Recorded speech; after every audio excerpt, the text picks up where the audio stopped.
हिंदुओं को निशाना बनाना शुरू कर दिया है। हिंदुओं के घर दुकानों में आग लगाई गई। यहां तक कि बांग्लादेश में बने हिंदू मंदिर भी अब हिंसा का शिकार हो गए। बांग्लादेश के मेहरपुर में इस्कॉन मंदिर में भी आग लगा दी गई तो कई जगहों पर हिंदू समुदाय पर हमले की खबरें सामने आई हैं। उपद्रवियों ने शेख हसीना की पार्टी अवामी लीग के नेताओं पर हमले के साथ ही अल्पसंख्यकों को भी निशाना बनाना शुरू कर दिया है। बांग्लादेश में हिंसा के बीच राष्ट्रपति मोहम्मद शहाबुद्दीन ने संसद को भंग कर दिया है। साथ ही देश की पूर्व पीएम खालिदा जिया को भी रिहा कर दिया गया है। तो वहीं दूसरी तरफ भारत सरकार ने आज सुबह 10 बजे सर्वदलीय बैठक की। इस दौरान विदेश मंत्री एस जयशंकर ने बांग्लादेश के हालात को लेकर लोकसभा और राज्यसभा में जानकारी दी। इस एस जयशंकर ने बताया कि बांग्लादेश में हिंदुओं को निशाना बनाया गया है, जो चिंता की बात है। दरअसल हसीना के खिलाफ 2 महीने से जारी प्रदर्शन में 5 अगस्त को जमकर हिंसा हुई थी। इसके बाद शेख हसीना ने पीएम पद से इस्तीफा दे दिया था। वो ढाका से अगरतला के रास्ते भारत पहुंची थी। हिंडन एयरबेस पर भारत के राष्ट्रीय सुरक्षा सलाहकार अजीत डोभाल ने उनसे करीब 1 घंटे बातचीत की। कहा जा रहा है कि हसीना लंदन या फिनलैंड जा सकती हैं। ऐसे में सवाल है कि कहां जाएंगी शेख हसीना, कहां होगा नया ठिकाना। सवाल यह भी है कि चीन, पाकिस्तान क्या साथ आ गए हैं। बांग्लादेश की बर्बादी में साजिश के कितने हाथ हैं और कौन चल रहा है बांग्लादेश में नफरती चाल। हिंदू रक्षा को लेकर यही है हमारा आज का देश का सवाल। The situation in Bangladesh, sir, is still evolving. The Army Chief, General Waqar-uz-Zaman, addressed the nation on 5th August. He spoke about assuming responsibility and constituting an interim government. We are in close and continuous touch with the Indian community in Bangladesh through our diplomatic missions. There are an estimated 19,000 Indian nationals there, of which about 9,000 are students. तो देश का सवाल में भी हम बहुत सारे सवाल उठा रहे हैं। और पहला सवाल, क्या बांग्लादेश में हिंसा के बीच हिंदुओं पर हमले क्यों हो रहे हैं। दूसरा सवाल, क्या शेख हसीना का गुस्सा अब हिंदुओं पर उतरेगा। तीसरा सवाल, क्या बांग्लादेश में चीन और पाकिस्तान ने बड़ी साजिश रची है और शेख हसीना को तो बहाना है, मकसद क्या भारत पर निशाना है। तमाम सवालों पर हम बात करेंगे। हमारे साथ खास मेहमान जुड़ गए हैं। एम्बेसडर प्रोफेसर एसडी मुनी साहब हमारे साथ हैं, पूर्व राजनयिक हैं। धनंजय गिरी जी हमारे साथ हैं, प्रवक्ता हैं भारतीय जनता पार्टी के। जगदीश शर्मा हमारे साथ, प्रवक्ता कांग्रेस के। Colonel retired doctor Virendra Kumar Shahi हमारे साथ हैं, जाने माने डिफेंस एक्सपर्ट हैं। डॉक्टर शांतेश कुमार हमारे साथ होंगे, विदेश मामलों के जानकार। स्वामी रूपेंद्र महाराज, हिंदू धर्म गुरु। एसडी मुनी जी, आप सभी का स्वागत है। एसडी मुनी जी, ये जो पूरा इस समय देख रहे हैं जो हालात बांग्लादेश में हैं, इसके पीछे की सबसे बड़ी वजह क्या है। फिर हम आएंगे कि किस तरह से वहाँ पर अल्पसंख्यक हिंदुओं को भी निशाना बनाया जा रहा है। इस्कॉन टेम्पल को आग लगा दी गई है। कई लोग जो हिंदू समुदाय के वहाँ पर हैं वो उनकी मौतें भी हुई हैं, जिसमें कई पुलिस वाले भी थे। देखिए, जो हसीना से नाराजगी थी वो 3 दिशाओं से आ रही थी, 4 दिशाओं से आ रही थी। एक तो अंदर की नाराजगी है, उसकी बात करेंगे हम लोग अभी बाद में। जहाँ तक बाहरी शक्तियों का सवाल है, वो नाराजगी पाकिस्तान से बहुत पुरानी है और वेस्ट से भी, अमेरिका और कुछ यूरोप के देश भी, जो अभी बड़े जश्न मना रहे हैं कि हसीना चली गई है, वो भी बहुत नाराज थे। इलेक्शन के वक्त से ही नाराज थे और इलेक्शन के बाद में भी वो लोग नाराज रहे। और तीसरा, चीन से भी उनकी नाराजगी हो गई उस वक्त जबकि लास्ट विजिट उनकी चीन में हुई थी, तब से पता लगा। वैसे भी मैं ऐसे सूत्रों से पता लगा है कि चीन की जो कंपनियां थी वो पाकिस्तान के माध्यम से जो जमायत इस्लामी की स्टूडेंट्स विंग है उसको पैसे वैसे पहुंचा रही थी और प्रोटेस्ट को आगे बढ़ाने की कोशिश, और पाकिस्तान मिले हुए हैं इसमें। और दूसरी तरफ वेस्ट ने भी प्रोटेस्ट को आगे बढ़ाने में बहुत मदद की है। तो एसडी मुनी जी, आपने जमात का जिक्र किया, जमात इस्लामी का, तो जमात इस्लामी पाकिस्तान का क्या रोल था और क्या ये रोल पाकिस्तान सरकार की जानकारी में था कि जमात ये सब कुछ कर रही है बांग्लादेश में? पाकिस्तान सरकार की जानकारी में था कि नहीं, ये तो मैं नहीं बता सकता हूँ। लेकिन जमात शुरू से नाराज है क्योंकि हसीना ने जमात को आउटलॉ कर दिया था और इस तरह से वो इलेक्शन में भी भाग नहीं ले सके थे और वो काम कर रहे थे बीएनपी के पीछे से, जो अपोजिशन पार्टी है, उसको बढ़ाने की कोशिश कर रहे थे। तो जमात शुरू से ही हसीना के खिलाफ थी। आज की बात नहीं है, वो सालों की बात है, बहुत पुरानी बात है। और उसमें जो इस्लामिक एक्सट्रीमिस्ट हैं, उन्होंने फोर्थ फ्रंट ले लिया था, जैसे मैं आपको बता रहा हूँ। जी और जो छात्र लीग है जमात की, उसको पाकिस्तान से उसका कनेक्शन है, ये बात भी बिल्कुल सही है।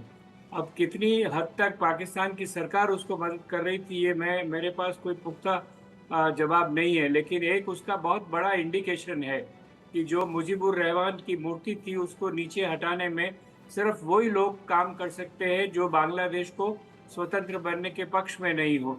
और हसीना ने साफ कहा था कि रजाकार लोग जो हैं वो इसके पीछे हैं। उसे ऐसा बयान नहीं देना चाहिए था, लेकिन रजाकार वो लोग हैं जो बांग्लादेश की स्वाधीनता में विश्वास नहीं करते थे।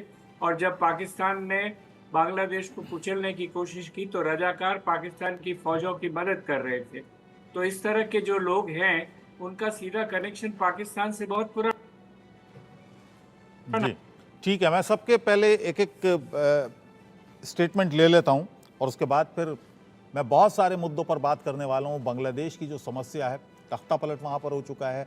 शेख हसीना ने इस्तीफ़ा दिया और उसके बाद वो जिला वतन हो गई हैं, भारत पहुंच गई हैं। अब कहाँ जाएंगी ये अभी तय नहीं है, वो लंदन जाएंगी या फिनलैंड जाएंगी, तमाम तरह के कयास लगाए जा रहे हैं। धनंजय गिरि जी, एक अच्छी बात सरकार ने की कि विदेश मंत्री सभी दलों से मिले, उन्होंने सर्वदलीय बैठक बुलाई, जो हालात वहां पर हैं उसका सभी दलों को बताया गया और सभी ने इस बात की तारीफ भी की है।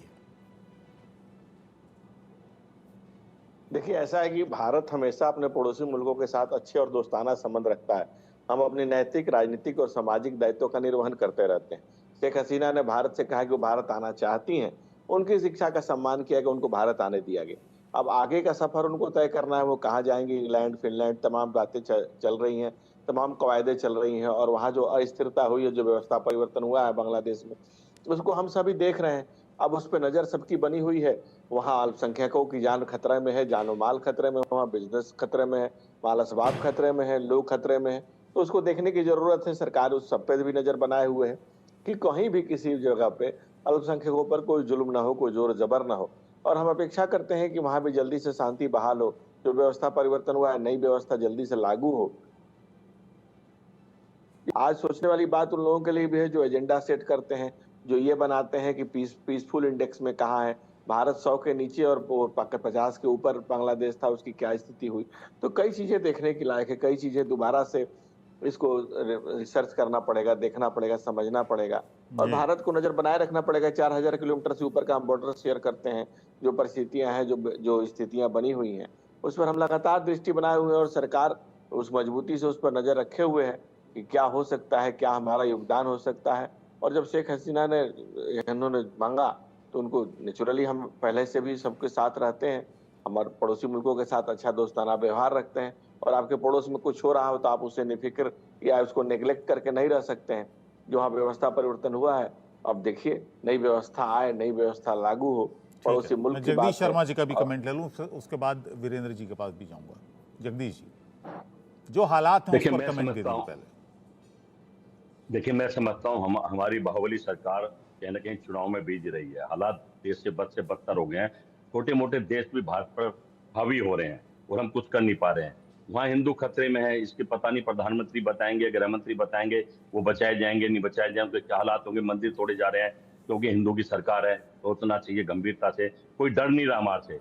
पर कहा जा रहा हम बाहुबली, हम बहुत बड़े नेता हो गए, सभी पूरे वर्ल्ड पर राज कर रहे हैं, पर हमसे कोई डर नहीं रहा। ये सवाल बड़ा गंभीर है।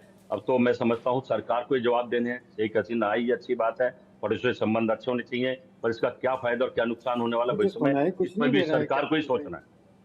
इस पर नहीं भी नहीं, ये तो सरकार को ही सोचना है कि देखिए, क्या वहां परिणाम पर होने वाला है। आंदोलन हुआ। अब हम ये तो नहीं कह सकते कि बाकायदा टारगेट किया गया। वहां पर आंदोलन हुआ, 300 से ज्यादा लोग अब तक मारे जा चुके हैं पिछले अगर 2-2.5 महीने की बात करें, जब से ये आंदोलन पूरा शुरू हुआ है शेख हसीना के खिलाफ, और अब भी थमा नहीं है।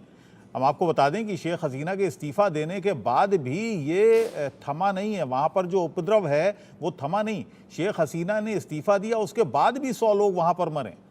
अब तो कई पुलिस वालों की भी एक दिन में 14 पुलिस वाले मारे गए, पूरा का पूरा थाना तबाह कर दिया, पूरा का पूरा थाना जला दिया गया। तो सिर्फ ये कह देना कि बाहुबली सरकार है, ये क्योंकि सरकार ने अपना पक्ष रखा है, सरकार ने सभी दलों को बुलाया, सभी दलों से बात की, सभी दलों को अवगत करा दिया है। इस पर मेरे ख्याल से राजनीति नहीं होनी चाहिए। जगदीश, इकबाल भैया बिल्कुल ठीक कह रहे हैं। मैं तो कह रहा हूं कि सरकार को समझना चाहिए कि झगड़े का कारण क्या था। वो तो था बेरोजगारी, लाचारी, मजबूरी। हमारी सरकार को समझने, भारत में भी ऐसे हालात हैं, इस पर भी सोचना चाहिए, कम से कम सबक लेना चाहिए कि भविष्य में ऐसे हालात देश में ना हो, हिंदू मुसलमान ना हो, सबकी बात को सुनिए। अच्छी बात है, सरकार ने सबके सामने बात रखी और ये पहली दफा ऐसा हुआ है। हम स्वागत करते हैं कि नेता विपक्ष को बुलाकर बात करिए, करना भी चाहिए। जब देश के विदेश की नीतियों पर बात हो तो बिल्कुल इस तरह की बात होनी चाहिए। देश में भी कोई ऐसे हालात हो तो भी सभी दलों को बैठाकर बात करनी है। ये बात तो अच्छी बात है सरकार की, जो 12 साल में पहली बार देखने को मिली, इसका हम स्वागत करते हैं। ठीक है। स्वामी रूपेंद्र जी, वहाँ पर जो खबर आई है कि वहाँ पर इस्कॉन टेम्पल में आग लगा दी गई, वहाँ पर कई हिंदू मंदिरों को निशाना बनाया गया, कई हिंदू परिवारों को निशाना बनाया गया, दुकानों को में लूटपाट की गई है, क्या आपको लगता है कि सरकार को, अब क्योंकि वहाँ पर कोई सरकार नहीं है, अगर भारत सरकार बात भी करे तो किससे करे, क्या भारत को इंटरवीन करना चाहिए, बोलना चाहिए? क्योंकि बड़ी आबादी वहाँ पर, लगभग 1 करोड़ के लगभग वहाँ पर हिंदू आबादी है बांग्लादेश में। बिल्कुल 7% से अधिक हिंदू वहाँ पर निवास करता है और भारत सरकार को वहाँ हस्तक्षेप करने की आवश्यकता है। भारत ने वसुधैव कुटुंबकम की जो भावना पूरे विश्व में स्थापित करने का काम किया, वहाँ की प्रधानमंत्री को शरण देकर, इसकी मैं सराहना करता हूँ। और निश्चित रूप से हमारे देश की जो सरकार है वो पड़ोसी देशों को लेकर जो उनका चिंतन है वो सराहनीय है। और मुझे लगता है जो भारत की विदेश नीति जो अभी तक हमने देखा है कि उसमें सफल रही है सरकार, निश्चित रूप से जो हिंदुओं की सुरक्षा का मुद्दा और मंदिरों की सुरक्षा का विषय है, आज उस पर विचार करने की आवश्यकता है। कैसे वहाँ का अल्पसंख्यक हिंदू सुरक्षित रह सके, इसके लिए सरकार को प्रयत्न करने की आवश्यकता है। क्योंकि बहुत सारे मुद्दे ऐसे हैं, सीमावर्ती देश होने के कारण बहुत बड़ी आबादी हमारे देश की सीमा से लगी हुई है। हमें अपने देश की सुरक्षा के साथ साथ वहाँ पर रहने वाले हिंदुओं के बारे में चिंता करने की आवश्यकता है। हालांकि भारत सरकार ने जो विदेशों से बहुत सारे लोगों को शरण दी है, मुझे लगता है कि भारत उस पर विचार करेगा। और पूर्व में भी इस पर काफ़ी काम किया गया है। पश्चिम बंगाल के सीमावर्ती जो ऐसे स्थान थे जो जहाँ पर बहुत समस्याएं थी, मोदी सरकार ने इस पर बहुत बड़ा काम किया है।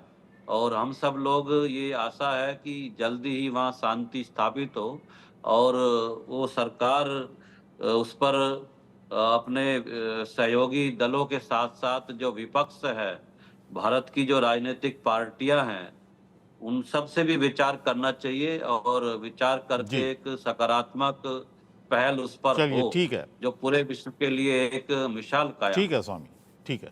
वीरेंद्र कुमार जी, भारत के लिए कितनी चिंता है? पड़ोसी मुल्क है। पहले हमें सबसे ये समझने की आवश्यकता है कि जो आज बांग्लादेश में हो रहा है, क्यों हो रहा है। जब बांग्लादेश की स्थापना हुई थी तो उसमें बहुत से फौजियों ने हिस्सा लिया था।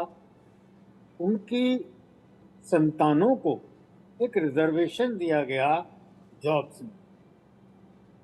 ये कुछ उसी तरह का है जिस तरह हमारे देश में भी जब संविधान लागू किया गया तो कुछ रिजर्वेशन दिया गया था, जो कि एक सीमित समय के लिए था, 10 वर्ष के। वहां भी नहीं वीरेंद्र जी, दरअसल दोनों रिजर्वेशंस में फर्क है। मैं यहाँ आपको समझा दूं थोड़ा सा। जो रिजर्वेशन हमारे भारत में दिया जाता है संविधान में, जिसका आप जिक्र कर रहे हैं, वो सामाजिक स्तर पर दिया जाता है। सामाजिक व्यवस्था क्योंकि भारत में जिस तरह की थी, जाति प्रथा यहाँ पर थी, छूत छुआछूत था, और जो हमारा यहाँ पर दलित समाज है या ओबीसी समाज है वो काफ़ी पिछड़ा हुआ था, शिक्षा के क्षेत्र में पिछड़ा हुआ था, फाइनेंशियली बहुत पिछड़ा हुआ था, तो उसको बराबरी पर लाने के लिए ये रिजर्वेशन संविधान में दिया गया था। लेकिन देखिए, वो हम विषय से बांग्लादेश हट जाएंगे। हाँ, बांग्लादेश में जो अगर रिजर्वेशन दिया हम गया विषय था से हट जाएंगे जी, अगर हम रिजर्वेशन पर बात करते रहे। हम्म, हमें समझना यह है कि रिजर्वेशन सीमित समय के लिए था, यहाँ भी सीमित समय के लिए था, वहां भी, जिसको सीमित समय में नहीं रखा गया जी, और वो इंडेफिनेटली चलता गया और अब तक चलता आ रहा था। कोई भी रिजर्वेशन मेरिट को तबाह कर देता है। वहां ऐसा ही हुआ, मेरिटेड बच्चों ने इस रिजर्वेशन के विरोध में प्रदर्शन शुरू की। इस समस्या को हम यहीं छोड़ देंगे। रिजर्वेशन पे बात करने लगे तो हम अपने टॉपिक से भड़क जाएंगे। ठीक है। नहीं, मैं दूसरी सिर्फ बात, इतना कहना चाह रहा था कि वहां का जो रिजर्वेशन था वो पॉलिटिकल कोई भी कारण रहा हो, पॉलिटिकल कोई भी कारण रहा हो, रिजर्वेशन था। ठीक है, मेरिट के लोग पीछे रह जाते थे, रिजर्वेशन के लोगों को जॉब्स मिल जाता। ठीक है, यहाँ भी ऐसा ही होगा। मेरिट के लोग पीछे रह जाते हैं, देश छोड़ देते हैं, दूसरे देशों में चलिए ट्रेन हम करके आते चले हैं कि जाते इसका हैं। प्रभाव भारत के हिसाब से क्या होने वाला है। हाँ, उस पर आना चाहिए, क्योंकि रिजर्वेशन अपने देश का इन इटसेल्फ एक बड़ा टॉपिक है। उस पर ना जाकर हम अपने मुद्दे पर रहते हैं। बांग्लादेश में एक तो ये चीज हो रही थी, दूसरी चीज जो मौजूदा शेख हसीना प्रधानमंत्री उनकी रही, वो खुददार तरह की राजनीति करती रही, विदेशों के इन्फ्लुएंस में नहीं आती रही। कुछ समय पहले वो चाइना गई, 5 दिन के लिए गई थी, 4 दिन में लौट आई। वहाँ चाइना की जो टर्म्स एंड कंडीशंस थी इन्वेस्टमेंट्स की, वो उनको पसंद नहीं किया, और जिन जिन में निवेश चाइना करना चाहता था वो इंडस्ट्रीज उन्होंने भारत से समझौता करना मुनासिब था। इसी तरह से आईएसआई पाकिस्तान की जी, का बहुत ज्यादा इन्फ्लुएंस बढ़ता जा रहा था उनकी जमाते इस्लामी के तौर, और वो इंटरफियर करने लगे थे गवर्नमेंट डीलिंग्स। ये बात भी शेख हसीना को पसंद नहीं थी। अमेरिका भी इंटरेस्टेड था एक को जो कॉरिडोर बनाने में, ठीक है। और अमेरिका भी की भी काफी धाक चलिए वहाँ इस पर आएंगे। संतेश कुमार हमारे साथ जुड़ गए हैं, डॉक्टर संतेश कुमार हैं, जाने माने फॉरेन अफेयर्स एक्सपर्ट हैं। जरा उनसे मैं पहले उनका वक्तव्य ले लूं। संतेश जी, वहाँ की जो तस्वीरें आ रही हैं, जो हम देख रहे हैं, लगातार हम चला भी रहे हैं, शेख मुजीब का पूरी जो प्रतिमा है उस पर बुलडोज़र से उसको ज़मींदोज़ किया जा रहा है। एक तस्वीर हम दे रहे हैं कि बहुत बड़ी एक प्रतिमा है शेख मुजीब की, जिनको कहा जाता है बंग बंधु, और भारत में उनकी बड़ी इज्जत है, और भारत के बड़े अच्छे दोस्त जो इंदिरा गांधी ने उनको साथ दिया था 1971 में, जिस तरह से आज़ादी वहाँ पर मिली थी भारत सरकार के मजबूत जिस तरह से वहाँ पर साथ दिया गया उनका। तो अब ये जो आंदोलन है और इसमें शेख मुजीब की प्रतिमा का जो अनादर वहाँ पर किया जा रहा है, क्या ये कोई ख़ास सोच है, ख़ास मानसिकता है, और क्या किस तरह का इशारा भारत के लिए है इसमें? जी, ये बहुत महत्वपूर्ण है विषय। हमें समझना पड़ेगा कि ऐसा क्या हो रहा है जिसके कारण से कि लोग जो इस तरह की कार्य करने के लिए प्रेरित हुए, मतलब पूरे मूर्ति तोड़ रहे हैं, चाहे वो जो सार्वजनिक प्रॉपर्टी संपत्ति उसको नुकसान पहुंचाने की कोशिश कर रहे हैं, चाहे आगजनी कर रहे हैं, जो घटना हिंसा कर रहे हैं, 300 से ज्यादा लोग मारे गए। तो आप देखेंगे पूरा एक क्रम है, एक सिस्टमेटिक वे से हो रहा है। जैसा आपने खुद अपनी बात में भी उल्लेखित किया कि अभी ऐसा नहीं है कि शेख हसीना के जाने के बाद हिंसा रुक गई या प्रोटेस्ट रुक गया है। ऐसा क्या जारी है। अगर मुद्दा वहीं तक रहता, वहीं तक सीमित था, तो आंदोलन ये विद्रोह है रुक जाना चाहिए था।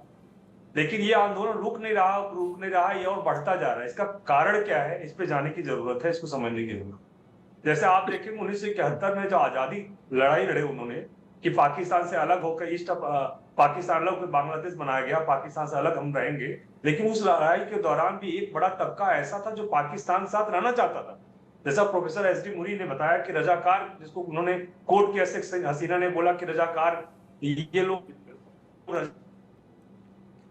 रजाकार है, बेसिकली वो लोग हैं जो पाकिस्तान के साथ तब भी खड़े थे, आज भी पाकिस्तान के आईएसआई और जो रेडिकल जो ग्रुप्स हैं उनके साथ मिलकर काम कर रहे हैं। तो एक बहुत बड़ा तत्व तो आप देखेंगे अभी भी वहां मौजूद है कि व्यवस्था खड़ी हो जो गैर लोकतांत्रिक या ऐसी हो जहां पर लोकतंत्र की स्थापना ना हो या लोकतंत्र का कोई मूल्य स्थापित ना हो। तो ऐसी स्थिति में क्या अल्टरनेट लेके आना चाहते हैं? क्या वो पाकिस्तान जैसा मॉडल लाना चाहते हैं? ऐसी परिस्थितियों में देखेंगे किसको मौका मिलेगा, आपकी सेना को मौका मिल जाता है, और जो सेना को मौका वाकई मिल भी गया है। कहा जाता है ना, सेना बैक्ड अप डेमोक्रेटिक स्ट्रक्चर वहां बनने की तरफ बढ़ चुका बांग्लादेश। तो जो सेना मिलिट्री बैक्ड जो डेमोक्रेटिक स्ट्रक्चर बनेगा वो किस तरह का हो, वहां तो जो वास्तविक रूप, जो वास्तविक स्वरूप होता है लोकतंत्र का, वही खत्म हो जाएगा। रही बात तत्वों की, कौन से तत्व उसमें इन्वॉल्व हैं, आप उसमें आप चाइना के एग्जांपल ले सकते हैं, उनके टर्म कंडीशन नहीं मानना चाहती थी, तो दूसरी तरफ देखेंगे वो शेख हसीना अमेरिका के भी जो टर्म कंडीशन थे उसको भी नहीं मानना चाहती। इसीलिए अमेरिका शुरू से बोलता रहा है कि डेमोक्रेटिक वैल्यूज का कहीं पे वायलेशन हो रहा है तो बांग्लादेश में हो रहा है। सोचिए, दुनिया के सबसे बड़ा प्रोपोगेटर, सो कॉल्ड सबसे बड़ा जो प्रोटेक्टर कहा जाता है अमेरिका है, वो जो वहां पे सबसे अच्छे डेमोक्रेटिकली इलेक्टेड गवर्नमेंट है उसको बोलता है कि नहीं, आपको जनता का सपोर्ट नहीं है, आप मनमानी तरीके से लोकतंत्र जीत के आ रही है। तो इस तरह जो आर्गुमेंट देना, उसके पीछे उनका क्या वेस्टेड इंटरेस्ट है। आपको एक एग्जांपल मैं देता हूं, जब आपको वहां पे एक आइलैंड है जिसका नाम बताओ, Saint Martin Island. Saint Martin Island को लेकर अमेरिका काफी प्रेरित रहा है शुरू से कि इस आइलैंड पे उनको दे जाए जिससे वो अपना नेवल बेस बना सके। अगर वहां नेवल बेस बनाने में सफल होगा अमेरिका, तो वहां से चाइना पे भी अपना कंट्रोल कर सकता है और साथ ही साथ इंडिया पे भी नियंत्रण कर सकता है और पूरे इंडो पैसिफिक रीजन में अपना प्रेजेंस बना सकता है, जिसको लेकर शेख हसीना हमेशा शुरू से बहुत वोकल रही है और विरोध में रही है कि नहीं, अमेरिका चाहता है कि वो व्हाइट जो मैन है, व्हाइट मतलब कोट किया, व्हाइट मैन की बात किया कि foreign nation of white man, कि मतलब जो व्हाइट लोग हैं उनका एक ऐसा देश है, विदेशी देश है, जो अपना एक स्वतंत्र क्षेत्र बनाना चाहता है इस रीजन में। बांग्लादेश और म्यांमार के बीच में जो एक आइलैंड, छोटा सा मार्टिन आइलैंड, उस पे बनाना चाहता है, जिसके लिए मैं एग्री नहीं करती थी। मैं किसी भी ब्लॉक का हिस्सा नहीं बनना चाहती। वो लास्ट पार्लियामेंट सेशन में बोलती हैं, मैं किसी ब्लॉक का हिस्सा नहीं बनना चाहती, चाहे वो क्वाड हो या चाहे वो चाइनीज लेड हो, कोई ग्रुप हो, मैं किसी ग्रुप का पार्ट नहीं बनना चाहती। तो इस तरह का स्टेटमेंट अमेरिका को कभी शोभा नहीं देता है। पिछले देखेंगे कुछ सालों में,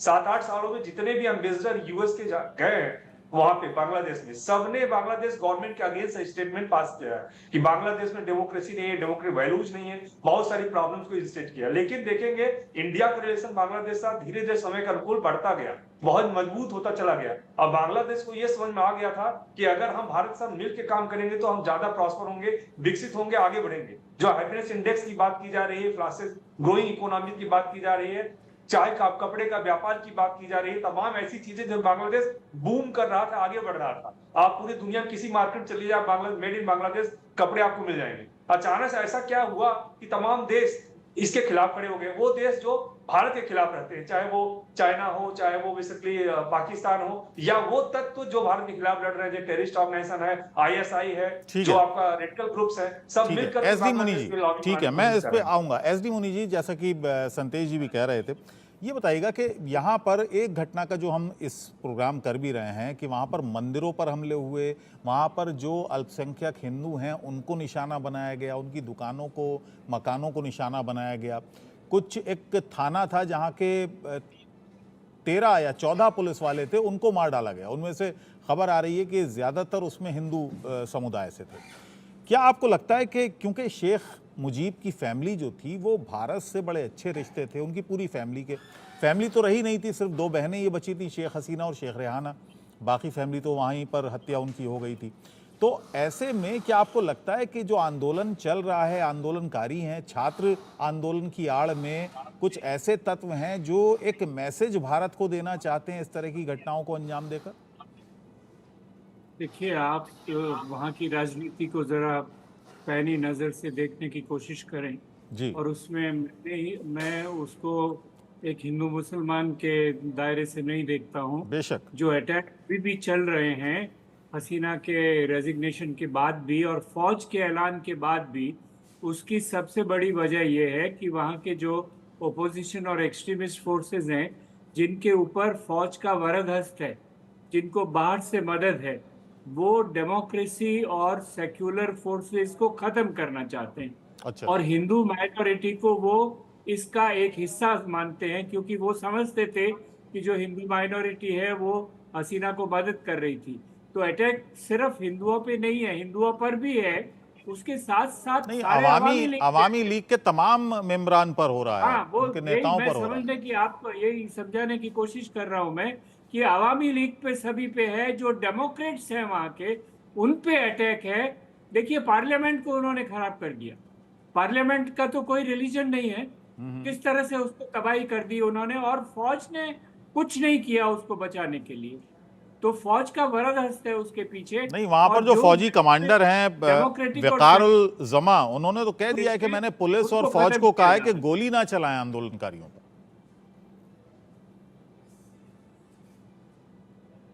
एसडी जी, मुनि कुछ जी। कह रहे हैं आप? जी, मैं कह रहा था कि वहां पर जो जनरल हैं फौज के, उन्होंने कह दिया है कि पुलिस से और फौज से कि वो आंदोलनकारियों पर गोली ना चलाएं। नहीं नहीं, यही नहीं है। 2 दिन पहले उन्होंने हसीना को जाके बोला कि हमारी फौज को आप स्ट्रीट से और लोगों के ओपोजिशन से हटा लीजिए, क्योंकि हम एक एंटी पीपल फोर्स बनकर उभरना नहीं चाहते। पहली बात। दूसरी बात, उन्होंने अरेंज किया कि हसीना बच जाए, इसलिए उसको बांग्लादेश से बाहर भेज देना चाहिए। लेकिन भेज देने से पहले उन्होंने उससे कहा कि आप अपना इस्तीफा दो। जी। इस्तीफा दिए बिना हम नहीं भेजेंगे। और ये बात घंटों में हुई है, इसके लिए ज्यादा वक्त उन्होंने नहीं लगाया। उन्होंने सीधा कहा आप इस्तीफा दीजिए, इस्तीफा देने के बाद हम आपको सुरक्षा दे देंगे। 1 घंटे का सुना है कि समय दिया गया था सिर्फ शेख हसीना हाँ, को। बिल्कुल बिल्कुल। 1 घंटे का समय दिया गया था कि आप इस्तीफा 45 दें। मिनट। जी, 45 मिनट। जी जी। धनंजय गिरी 45 जी, मिनट। धनंजय गिरी जी, अभी आपने जगदीश शर्मा जी की भी बात सुनी। उन्होंने एक बात कही, हालांकि एसडी मुनी कहते हैं कि इसमें हिंदू मुसलमान का एंगल नहीं है, लेकिन जगदीश जी ने एक बात कही कि साहब, आप कहते हैं कि हम बहुत पावरफुल हो गए हैं मोदी जी के राज में, लेकिन पड़ोस में कोई आपकी पावर मानने को तैयार नहीं है। वहां पर जिस तरह से हिंदू मंदिरों को तोड़ा जा रहा है, अल्पसंख्यकों पर हमले हो रहे हैं, इसके लिए देखिए, ऐसा आवाज उठानी चाहिए। जी। अल्लामा इकबाल ने कहा था कि तुम्हारी तहजीब अपने खंजर से अपना ही कत्ल करेगी, जो साखे नाजुक पे आसियाना बनेगा नापायदार होगा। पाकिस्तान के कुछ सालों में क्या हुआ, वहां से तंग आकर बांग्लादेश बना। आज बांग्लादेश में क्या हो रहा है? जी, नहीं, मैं तो जगदीश जी की बात कह रहा हूँ ना। जगदीश जी ने भी एक कमेंट किया था इस बात पे। जगदीश जी को जितनी समझ है मैं उस पर कमेंट नहीं करना चाहता हूँ। राष्ट्र की जब बात होगी तो कांग्रेस भाजपा की बात नहीं होगी, हिंदू मुसलमान की बात नहीं होगी। बेशक, मैं खुद यही चाहता हूं। वयम पंचाधिकम सतम। हम जैसा महाभारत में युधिष्ठिर ने कहा कि हम 5 नहीं 105 हैं। अगर बात परिवार की आ जाए तो ये राष्ट्र हमारा परिवार है। पड़ोसी के मुल्क कहीं हम ही से अलग हुए लोग हैं, लेकिन आज उनकी क्या हालत है, मैं उसी तहजीब की बात कर रहा था, उसी पर विषय पर चर्चा कर रहा था। आज विषय ये है कि वहां जो है वो कैसे सुरक्षित रहें, जो अपने आप को सुरक्षित नहीं रख रहे हैं, जो अपनी संसद को नहीं छोड़ रहे हैं, जो अपने लोगों को नहीं छोड़ रहे हैं। 5 बार की जो प्रधानमंत्री रहे उनको 45 मिनट का समय दे रहे हैं।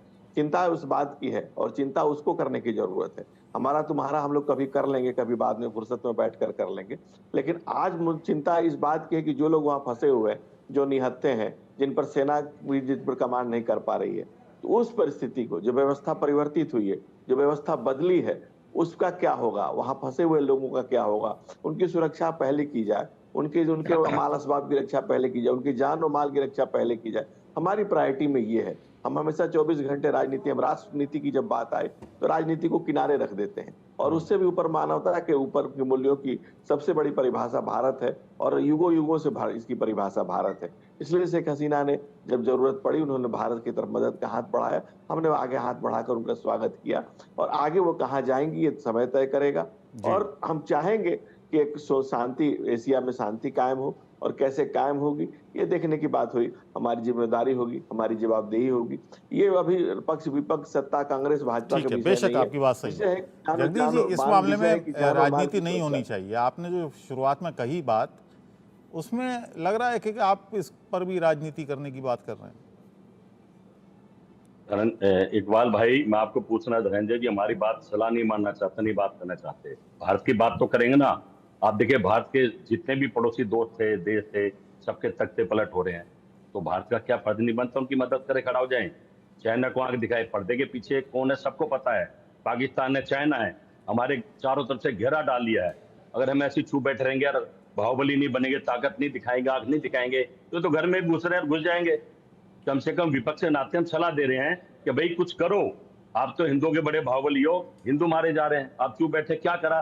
अब ये राहुल गांधी से नहीं मत तो पूछ लेना कि देखिए, राहुल गांधी क्या अंदरूनी करेंगे मामला इसमें। होता है, हर आदमी की, हर देश की एक आंतरिक पॉलिसी होती है, उसमें तो दखलंदाजी नहीं हो सकती ना। भाई, जब मित्र दोस्त का क्या मतलब, आपने उसको पनाह तो दे दिए है, पर मैं तो चिंता अपने उन हिंदू भाइयों की कर रहा हूँ जो वहां बैठे हैं, ऐसे पढ़ने गए 5,000 स्टूडेंट अभी भी वहां पे हैं। आपको लगता है कि ये लोग आने देंगे? तो कोई ताकत तो दिखाने। अगर हम बांग्लादेश को भी नहीं डरा सके, धमका सके, तो हम कैसे बाहुबली? नहीं, इस सवाल डराने को की उठाने का तो जरूरत क्या हमारा है? डराने की विपक्ष से जरूरत लेता क्या है सर? न, कुछ करना बांग्लादेश पड़ेगा ना। कोई अगर वो हमारे दुश्मन देश तो नहीं हमारे है ना कि 5,000 उसको बच्चे डराना है हमें। वापिस नहीं आए और वहां कुछ उनके साथ अनहोनी घटना होगी, तो जवाब कौन देंगे? राहुल गांधी या प्रधानमंत्री देंगे? इस बात को समझना चाहिए। हम तगड़ा भारत है, इतिहास है, बाहुबली है। अरे किसी को तो डराओ। नेपाल आपसे नहीं डर रहा, या उल्टे तो डराना हमारे क्यों खिलाफ है? के मैं लोग ये आगे नहीं हैं। समझ पा रहा हूँ जगदीश जी, अरे भाई, पड़ोसियों को डराना डराना इसलिए क्यों है? तो क्या फिर समझाइए, अगर आपकी समझते हैं तो। जैसे आप कहते हैं यूक्रेन और रशिया में प्रधानमंत्री ने युद्ध रुकवा दिया, ताकत दिखाई, कहते हैं चर्चा, यहाँ भी कुछ करो। हमारे हिंदू मारे जा रहे हैं वहां पे, चैनल नहीं दिखा रहे हैं, सोशल मीडिया पे आ रहा है। जो आपने कहा पुलिस वाले हिंदू उड़ा दिए, कितनी, अभी तो आप जो 11 बता रहे हैं, ठीक और है वहां पता नहीं संतेश कितने जी, उड़ाए जा रहे हैं। संतेश जी, क्या कुछ ये तो पूरा सरकार का मामला, एक्शन लेना पड़ेगा। पूरा जो मामला है, क्या हिंदू मुसलमान का है? नहीं, मैं नहीं समझता हिंदू मुसलमान का। ऐसी परिस्थितियों का फायदा निश्चित रूप से जो अराजक तत्व होते हैं उठाने का फायदा कोशिश करते हैं। आप देखेंगे जो रेडिकल फैक्टर्स है वहां पे, बांग्लादेश में या पाकिस्तान में या तमाम ऐसे जो देश हैं जो एक पार्टिकुलर रिलीजन प्रमुख हैं, आप देखेंगे वहां ऐसी घटनाएं जब घटती हैं तो उसका फायदा उठाने की कोशिश करते हैं। निश्चित रूप से इससे नुकसान माइनॉरिटीज को पहुंचता है और पहुंच रहा है। ऐसा नहीं मैं कहूंगा पहुंच नहीं रहा है। आप देखेंगे ट्रेंड है, 1971 में जिस देश की जनसंख्या माइनॉरिटी की 20% थी, आज वो घट के 8% हो गई। आप जब भारत का कोट करते हैं, भारत की जनसंख्या का कोट करते हैं, भारतीय माइनॉरिटी की बात करते हैं, आप एक चीज देखेंगे, यहाँ माइनॉरिटी की जनसंख्या बढ़ी है 8-10% से लेकर 18% 20% बहुत। तो जो सुरक्षा है, जो खुशहाली है, जो संपन्नता है, जो आजादी है देश में, भारत में, वो मुझे लगता नहीं किसी देश में है। और कहीं भी चले जाइए बता, जो माइनॉरिटी की जहां और माइनॉरिटी की स्थिति देखेंगे, चाहे नेबरिंग कंट्रीज हो, वेस्ट एशिया हो या फिर अफ्रीकन कंट्रीज, कहीं भी चले जाइए, ये सिनेरियो आपको कहीं नहीं दिखेगा, मात्र भारत में दिखेगा। तो भारत के जो संस्कार हैं, भारत की जो एक संस्कृति है, उसमें हम समावेशी है, सबको लेकर आगे बढ़ते हैं। हाँ, राजनीति होती रहती है, ए पार्टी बी को बोलेगी नहीं नहीं आप तो माइनॉरिटी की राजनीति करते हैं, बी ए को बोलेगी नहीं नहीं आप तो मेजोरिटी करते हैं। That is different. थैंकफुली मैं बोलूंगा, हमारे अपने जो लोग थे स्वतंत्रता आंदोलन के बाद, जो संविधान सभा बनाया, संविधान जो बनाया, संविधान बनाया, वहां से हमारे राइट्स प्रोटेक्ट हो गए। तो कहने का मतलब ये तमाम चीजें आप देखेंगे तो उससे आपको ये दिखेगा कि कहीं न कहीं वहां माइनॉरिटी की स्थिति कमजोर है। निश्चित रूप से उस पर चिंतन करने की जरूरत है। ऐसा नहीं आज एक घटनाक्रम घटी तो हम वहां आर्मी भेज दें, जैसा कि हमारे मित्र बोल रहे हैं कि वहां पे भारतीय सेना भेजनी चाहिए, हम बाहुबली हैं। हम कुछ नहीं है, हम स्वतंत्र संप्रभु राष्ट्र हैं। वैसे ही जैसे बांग्लादेश स्वतंत्र संप्रभु राष्ट्र है, पाकिस्तान स्वतंत्र है। हम नहीं चाहते हमारे यहाँ जो इंटरनल मैटर है उसमें कोई इंटरफेयर करे, और हम ये भी नहीं चाहते कि हम दूसरे देश में जाके इंटरफेयर करें। निश्चित रूप से हमारा क्या मत है हम व्यक्त कर सकते हैं। हमारा मत ये है जहां पे भी अल्पसंख्यक वर्ग है उसकी राइट्स की, उसके हितों की रक्षा होनी चाहिए, चाहे वो बांग्लादेश हो, चाहे पाकिस्तान हो, श्रीलंका हो, मालदीव हो या कोई और दूसरा क्षेत्र हो। तो कहने का मतलब टोटल एक जो विवाद है, जो विषय है, उस पर हमें सोचने की जरूरत है, उसके बारे में चिंतन करने की जरूरत है। तो बांग्लादेश मैं नहीं कहूंगा मेजोरिटी और माइनॉरिटी की बात किया जा रहा है, ये निश्चित रूप से घटनाक्रम आ रही है। इस घटनाक्रम के दौरान कुछ निहित स्वार्थ के लोग हैं या जो कहते हैं कि रेडिकल जो फैक्टर्स हैं, एक्सट्रीमिस्ट हैं, इस घटनाक्रम का फायदा उठाना चाहते हैं, वो डराना चाहते हैं माइनॉरिटीज को। और डराना क्यों, मैं कहूंगा वायलेंस में भी इन्वॉल्व होंगे, उनको मारना भी चाहेंगे, मंदिरों को फूकेंगे। ये हो रहा है, होगा भी, ये घटनाक्रम होता रहता है। लेकिन क्या भारत वहां में सेना भेज देगा, इंटरफेयर कर देगा? मुझे लगता है ये उचित कोई वो निर्णय होगा। जगदीश जी, अब तो सीए है, अब तो यहाँ पर जो प्रताड़ित माइनॉरिटी है इन मुल्कों की, वो आ सकती है। इतना बड़ा काम कर दिया इस सरकार ने। हिंदुओं की सरकार है, हिंदू मारा जाएगा तो हम किस बात के बाहुबली हैं? मैं तो ये कहना चाहता हूँ हमारे देश के भाई, उनके प्रधानमंत्री लिए तो दरवाजे बाहुबली खोल पूरा दिए ना, विश्व उनके लिए दरवाजे खोल दिए सवाल हैं। नहीं दरवाजे। भाई नेपाल भी हमारे से नहीं डर रहा आज के टाइम में, कम से कम अपना रोप तो बना के रखना चाहिए अगर हम बाहुबली है तो। मैं तो उन हिंदुओं की बात कर रहा हूँ, मेरे दोस्त का बेटा पढ़ रहा है वहाँ पे, सारी रात सो नहीं पाया, उसका क्या हाल है मुझे पता है, वो कितना परेशान है, और माँ के बच्चे भी हैं, उनकी रक्षा करना तो हमारा धर्म है। हम कुछ तो बात करें, हमारी फौज करे, अजीत डोभाल जी बात करे, भाई इनको कुछ मत कहो, तुम्हारा अंदरूनी मामला। हिंदू हमारे हिंदुस्तानी को जो हिंदू है उनको कुछ नहीं कहेंगे, चिंता है हमें उन बच्चों की। नहीं अब निश्चित रूप इसके से बारे ये में विषय बहुत गंभीर है जो उठा रहे हैं आप, इस पे चिंतन करना चाहिए और मुझे लगता है सरकार इस पे गंभीर होगी भी। ऐसा नहीं आप ठीक है, देखिए, धनंजय जी वो से तो एग्जाम्पल है, धनंजय चाहे जी से यूक्रेन जवाब ले हो, लेता हूं। चाहे इजराइल का हो, चाहे वेस्ट एशिया, हर जगह आप देखेंगे तो वहां सरकार प्रोएक्टिवली अपने लोगों को बाहर लाई है। बांग्लादेश में भी कोशिश करेगी, मुझे ऐसा लगता है कोशिश कर रही होगी कि अपने लोगों को वापस लाएगा। जी ठीक है, धनंजय जी इकबाल साहब क्या बात की जाए और किससे बात की जाए, क्या कह रहे हैं कुछ पता है ही नहीं। यही जब ये कानून अमल में आया, जब कानून अमल में आया कि जो अगल बगल के देश है उसमें जो माइनॉरिटी प्रताड़ित है धर्म के नाम पर वो भारत आ सकते हैं, तो उसका सदन में विरोध किया, उसका संसद में विरोध किया, हर जगह विरोध किया, उसका राज्यसभा में विरोध किया, लोकसभा में विरोध किया, जबकि वो पहले से बिल था 2014 तक जो आए, और आज बैठ करके बात कर रहे हैं और कह रहे हैं हिंदुओं की सरकार में मैं बिल्कुल ऑब्जेक्शन करता हूं।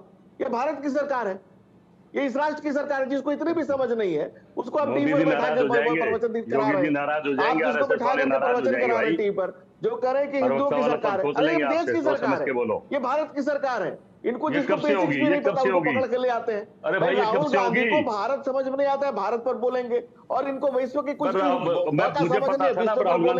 अब ऐसे लोगों को पकड़ के ले आएंगे, म्यूजियम से पकड़ के ले आते हैं, कहाँ से पकड़ के ले आते हैं, देखिए भाई सोच समझ के बोलो भाई, कहाँ किस कौन लोग हैं, हिंदुओं की सरकार है, पूरा देश किस स्कूल कॉलेज गए कि नहीं गए, मनोहरपति दीजिए, पहले पढ़े, पहले दुनिया को जाने। आपका बच्चा नहीं है ना वहाँ पे, आपका बच्चा नहीं है बांग्लादेश में, इसलिए आपको दर्द नहीं है।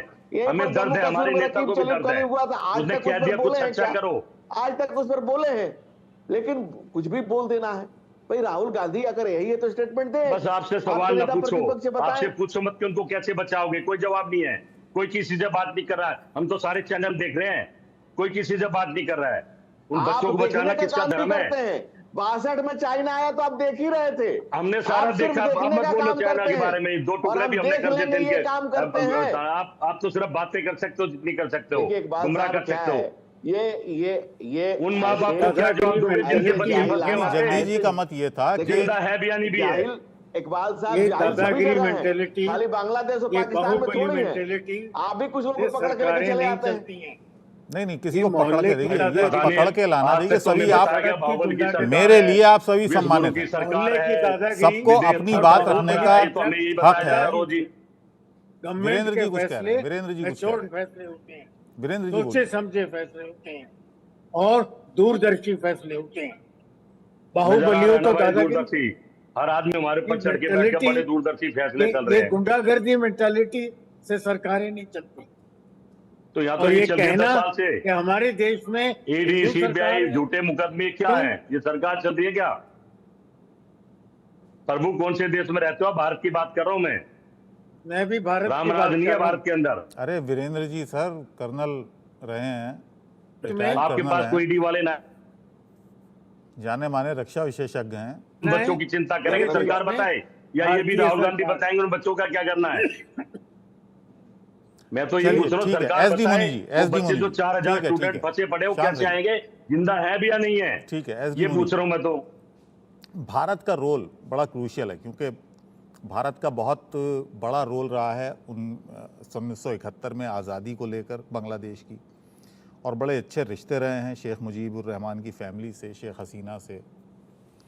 अभी भारत का रोल क्या होना चाहिए और कैसा रहना चाहिए?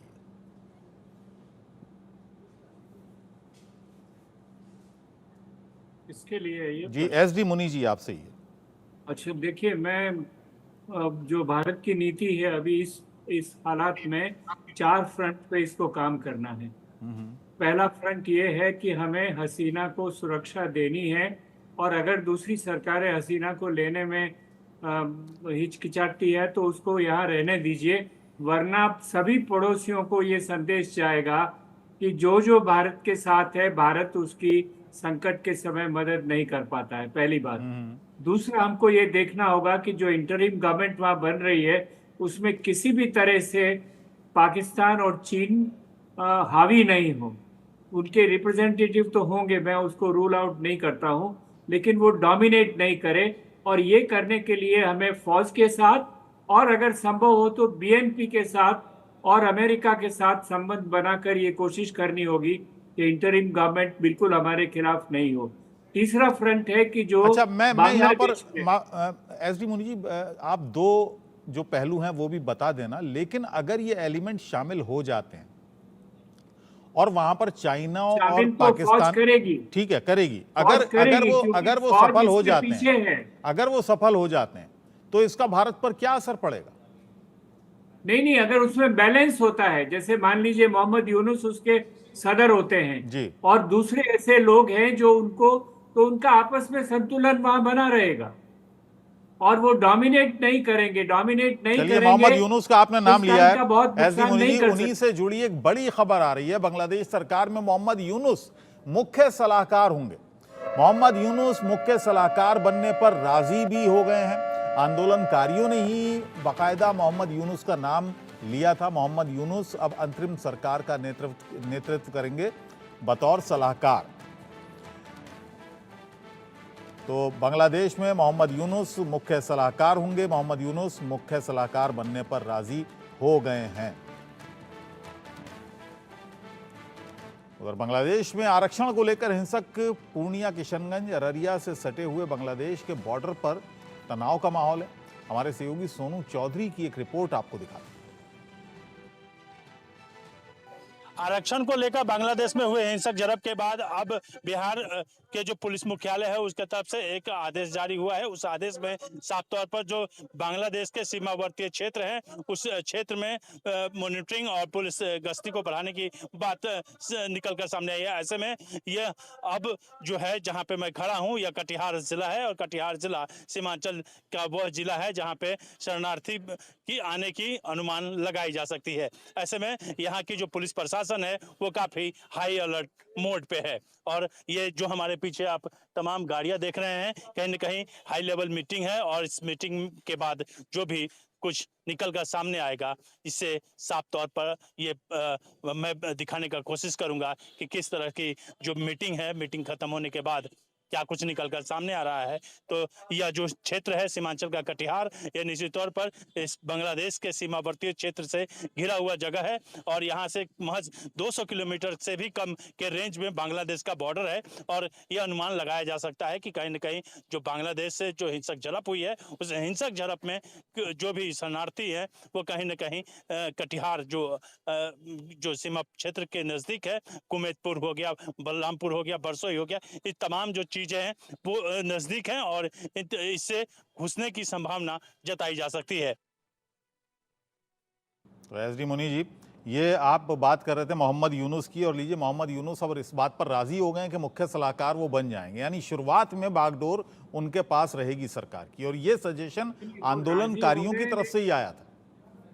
वो राजी हो गए, बहुत पुरानी बात है, लेकिन अभी कॉन्स्टिट्यूट नहीं हुई है इंटरिम गवर्नमेंट। नहीं, कॉन्स्टिट्यूट तो नहीं हुई है। इसका क्या, देखिए उसमें बात सुनिए ना जी। उसमें एक दावेदार हैं इसके बेगम जिया के बेटे भी एक दावेदार हैं जो ये जमायत इस्लामी के रिप्रेजेंटेटिव और उनके रिप्रेजेंटेटिव्स हैं।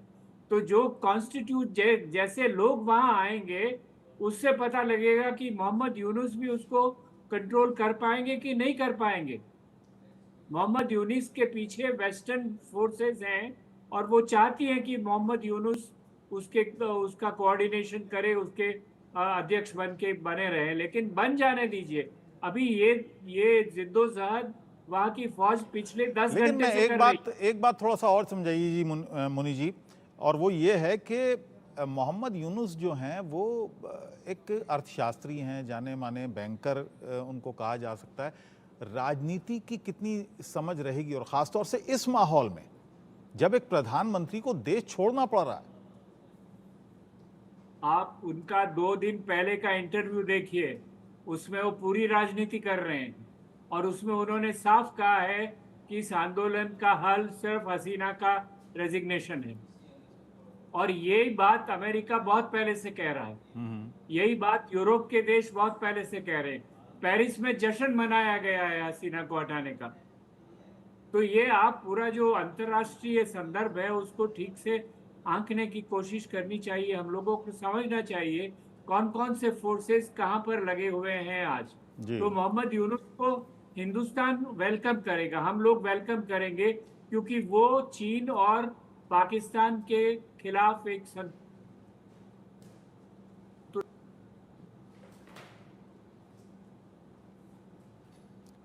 जी एस डी मुनि जी, अगर ये बन जाते हैं और ये जो अमेरिका और यूरोप के कुछ कंट्रीज़ हैं, जैसा कि आपने कहा, जो सपोर्ट उनको मिल रहा है, और अब तक तो वही हुआ जो चाह रहे थे, जैसा कि अमेरिका ने भी कहा था कि वहाँ पर एक ही हल है कि शेख हसीना को वहाँ से सत्ता से बेदखल होना पड़ेगा।